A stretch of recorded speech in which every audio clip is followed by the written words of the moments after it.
ఈరోజు క్రీస్తు భక్తుల యొక్క వైఖరిని దేవుడు ఈ అడ్వర్టైజ్మెంట్ని పురస్కరించుకొని ఉపమాన రీతిగా దేవుడు మనతో మాట్లాడుతున్నాడు.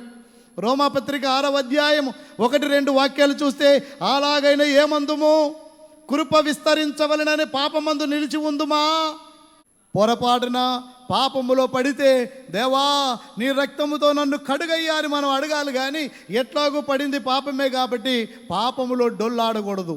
చూపులో కానీ, మాటలో కానీ, నడకలో కానీ, క్రియలో కానీ, పద్ధతులు కానీ ఉదాటున పొరపాటున తప్పు జరిగితే వెంటనే సరి చేసుకొని సర్ఫెక్సల్ ఉందిగా అన్నట్లుగా మనకు యేసు రక్తం ఉంది, కృప ఉంది, క్షమాపణ ఉంది. కానీ ఎట్లాగూ చూశాను కాబట్టి దొల్లాడుతాను, ఎట్లాగూ తాగాను కాబట్టి పెగ్గు లాగిస్తాను పేపరు, ఎట్లాగూ చూశాను కాబట్టి సినిమా ఆగకుండా చూస్తాను, ఎట్లాగూ చేశాను కాబట్టి ఇక ఆగకుండా చేస్తాను. అట్లా అనరాదు.